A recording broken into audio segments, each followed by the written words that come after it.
Hi everyone.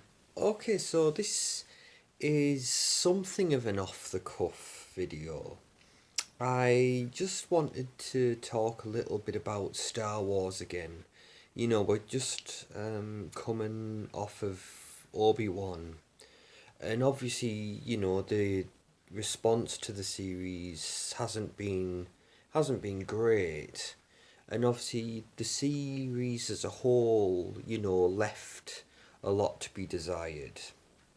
We had greatness in there, but it wasn't what we hoped it would be. But and obviously a lot of people have been turned off. It's a lot of bridges have been burned, but there's always the question of, is there a way we can move forward and salvage what we've got, in spite of the fact that a lot of damage has been done and a lot of good faith has been shattered. Um, I went back today and I rewatched the first episode of the Star Wars Visions series, The Duel, and what a breath of fresh air that really is. It's absolutely wonderful. Obviously, it's very, very inspired by Akira Kurosawa. Obviously, Akira Kurosawa is a big influence on George Lucas, so it's very poetic. It's very apt. So that the duel is it really is something special. It's very unique. Genuinely unique, and it felt like it was so refreshing. Obviously it's it felt like something we hadn't seen before. And obviously that's what Star Wars always should be. Always innovating and always generating new ideas, breaking it broke new ground. Hey, but yeah, obviously, you have the whole Kurosawa influence, Seven Samurai, Hidden Fortress, and in this episode of Visions, you have like the Lone Wanderer, the Ronin, the Toshiro Mifune like character from Yojimbo. Um, Obviously, and that's very appropriate as well, because obviously, at one point in time, we had, or George Lucas had in mind Toshiro Mifune for Obi-Wan, which is appropriate, because Toshiro Mifune really was the definitive on-screen samurai, and obviously you rewind to the original Star Wars film when Obi-Wan's conceived of this samurai-like figure. Well, who better than Toshiro Mifune? But the larger point is, in terms of stuff that I personally would like to see going forward. Obviously, we're getting the Star Wars Visions season 2. It'd be nice to see more of this character and this world that he inhabits. And obviously, we got the book that accompanies that episode, the Ronin, a Star Wars Visions novel. I'm yet to read that. I want to get it, especially after going back and rewatching that today. I want to get this book, but you know, after obviously the whole thing's come out that after Solo bombed or underperformed, if you want to put it more diplomatically, Lucasfilm shied away from doing the Solo project, which I think was a mistake. Um, I would love them to return to doing these spin-off, isolated, standalone movies. Because obviously one of the things that keeps recurring is that any time that Star Wars tries to connect to the original trilogy, or if you like, the original six films, we can bring in Obi-Wan into this discussion now, and obviously stuff what's been peppered in throughout Mandalorian and Book of Boba Fett, and obviously the sequel trilogy. People get very nervous, and it creates a lot of problems and it creates a lot of tension and often bad feeling, bad blood. But I think going forward, the safe option really, if we're going to start rebuilding bridges and regaining confidence and good faith, or generating some new good faith, let's start doing these, let's start getting into this new territory, the stuff that's so removed and is isolated that you can experiment and play around and try new things. You don't have to play it safe. You can take risks. Because obviously that was the big problem with episode 8. Obviously you had Ryan Johnson come in thinking he was gonna, he was this maverick and he was gonna, throw everything up in the air and upstick everything. But obviously, when you're dealing with the classic characters and the classic story, the core story, you have to be so careful. Whereas if Ryan Johnson was given a spin-off movie, a standalone movie by contrast, that would have been more suited to him. He could have done whatever he wanted, and there would have been no problem because that's his little corner of the universe. But I think this is what we need. We need to go down the road of doing these standalone solo movies.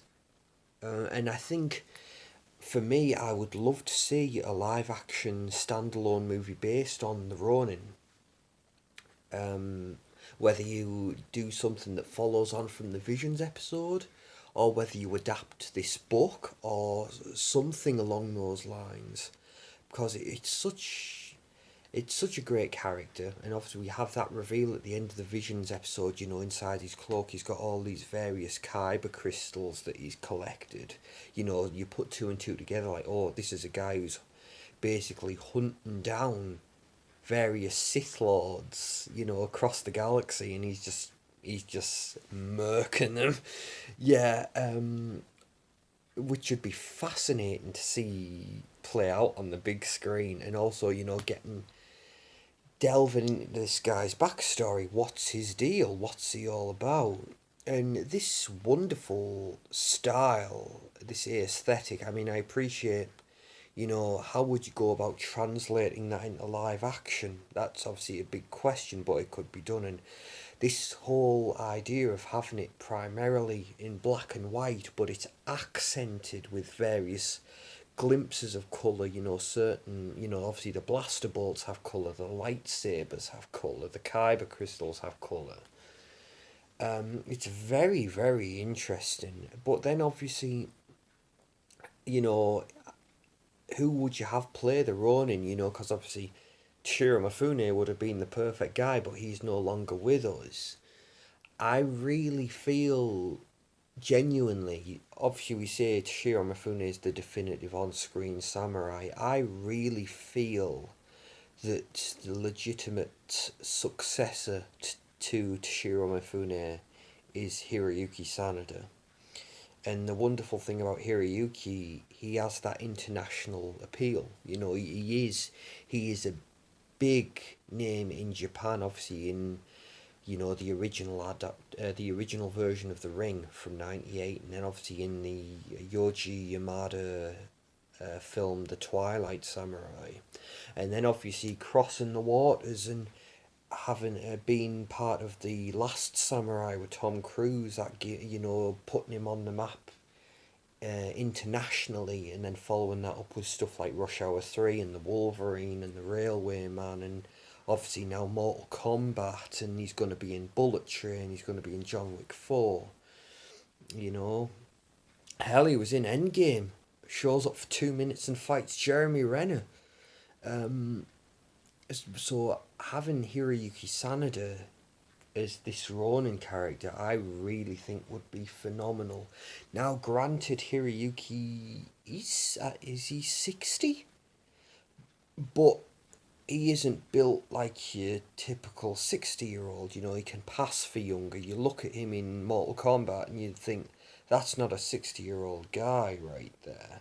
And the way he can still move and he can still fight, um, I think he could pull it off. And again, he captures that stoic samurai presence, and he has that vibe. You know, he's perfect for this sort of role, and yeah, obviously you can't deny his acting ability. You know, so he'd be able to bring the presence and the gravitas that you would want for this character, and also he'd be able to handle the saber fights like you wouldn't believe.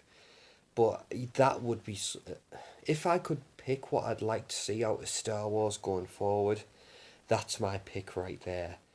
A nice standalone movie based on this Ronin character from Visions, with Hiroyuki Sanada in the role.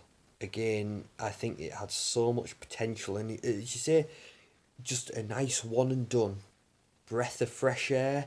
It's not some, you don't have to delve into it down any kind of rabbit hole. You can go in, you can watch the movie for what it is, and you can leave it there. You know, it's not connected to a larger story. It's just a nice, boom, 2 hour movie. Go in, go out, you get a full movie told. Essentially, you know, you look at the original 77 film, and obviously, yeah, it was the start of, it was the first steps into a much larger world. It was the start of a universe. But you rewind to 77, you go into that movie theatre and see Star Wars. That's a self contained film right there. For all intents and purposes, that could have been a one and done. And I really think that's what we need to get back to, you know, something that, yes, it's part of the Star Wars world, but it also functions as its own standalone piece. I really think that's what we need to get back to. And again, just something new, something that's not bringing any baggage with it, like this Ronin character. You know, if you've seen Visions, if you've read the book, that's great, but also you could go into this not having seen the Visions episode or read the book. But there's so much potential, you know, and I just, it's time to stop dividing and start, let's start rebuilding bridges and generating some much needed good faith and confidence again. But thanks for indulging me. Please feel free to share your thoughts, I'd love to hear them, and I'll see you in the next one. Thank you, everybody. Bye bye.